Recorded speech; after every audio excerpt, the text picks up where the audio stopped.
হালকা পাতলা দুর্বল। খিদে পেলে হালিমার স্বামী তাকে দহন করতে শুরু করলেন। বিস্ময়কর ব্যাপার, যে বাট সদা সর্বদা শুকনো থাকত তা দুধে ভরে গেল। তা থেকে টপ টপ করে দুধ পড়তে লাগল। হালিমার স্বামী তা পান করলেন। হালিমা নিজেও পান করলেন, প্রাণ ভরে পান করলেন। পরম পরিতৃপ্তিতে তন মন প্রাণ ভরে উঠল। রাত হলে আগে দুই বাচ্চাকে শুয়ে দিয়ে তারপর দুজন শুয়ে পড়লেন। পরিপূর্ণ ও পরিতৃপ্ত নিদ্রায় দুজনে বেঘোর হয়ে গেলেন। সকাল হলে হালিমার স্বামী বললেন, হালিমা, আল্লাহর কসম, তুমি এক পবিত্র সন্তান পেয়েছ, তোমার কি মনে হয়? হালিমা বললেন, আল্লাহর কসম, আমারও তাই মনে হয়। দায়দের কাফেলা ঘরে ফিরে চলল। হালিমার গাধা সকলের আগে আগে হেঁটে চলল। সাথে দায়েরা তা দেখে বলল, আহারে, ও জোয়াইবের মেয়ে, একটু দাঁড়াও না, আমাদেরও সাথে করে নাও। আরে, ও তো সেই গাধাটি যাতে চড়ে তুমি এসেছিলে। সে তো রাস্তায় হাঁটতে হাঁটতে থেমে যাচ্ছিল, বারবার তুমি পিছিয়ে পড়ছিলে। হালিমা পরম আনন্দে বললেন, আল্লাহর কসম, এ তো সেই গাধাটি। সাথীরা বললেন, আল্লাহর কসম, এ তো বড় আশ্চর্য ব্যাপার।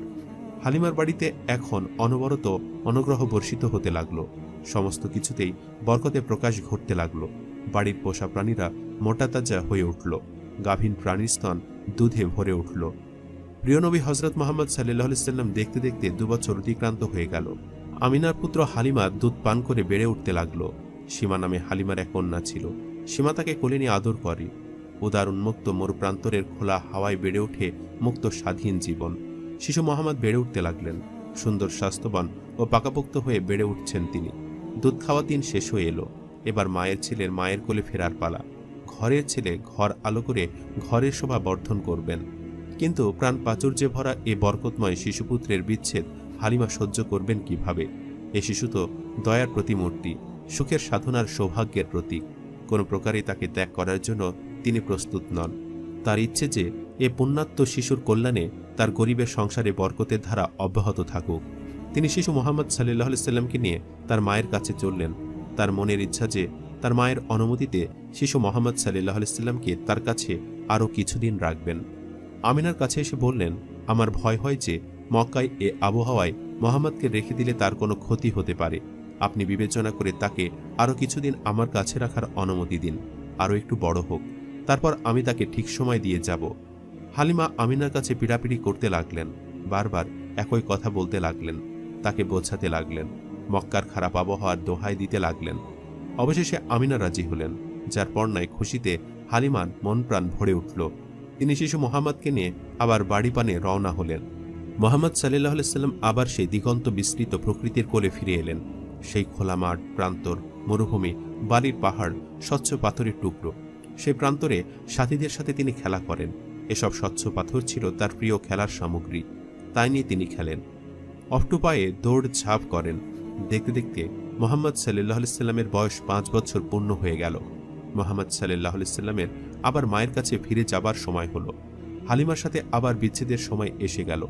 মোহাম্মদের প্রতি হালিমার অপরিসীম স্নেহের সম্পর্ক গড়ে উঠেছিল।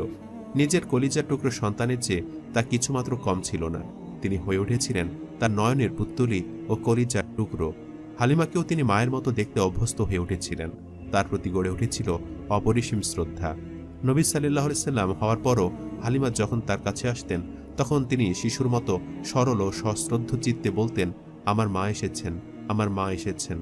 মা বলতে তিনি যেন পাগল হয়ে যেতেন। মোহাম্মদ সাল্লাল্লাহু আলাইহি ওয়াসাল্লামকে ত্যাগ করা হালিমার জন্য ছিল এক মর্ম পীড়াদায়ক ব্যাপার। কিন্তু তা হলেও কি হবে? বাস্তবকে তো মেনে নিতে হবে। বাড়ি তো তাকে পৌঁছে দিতেই হবে, আর রাখা তো সম্ভব ছিল না। আরও একটা ব্যাপার ঘটেছিল, যে কারণে তিনি তাকে নিজের কাছে রাখতে সাহস পাচ্ছিলেন না। দ্রুত মায়ের কাছে পৌঁছে দিতে ব্যস্ত হয়ে উঠেছিলেন। একদিন তিনি বসেছিলেন, সাথে মোহাম্মদ সাল্লাল্লাহু আলাইহি ওয়াসাল্লামও ছিলেন। সে সময় হাবশার কয়েকজন খ্রিস্টান সন্ন্যাসী সেখান দিয়ে যাচ্ছিল। শিশু মোহাম্মদ সাল্লাল্লাহু আলাইহি ওয়াসাল্লামকে দেখতে পাওয়া মাত্রই তারা দাঁড়িয়ে গেল।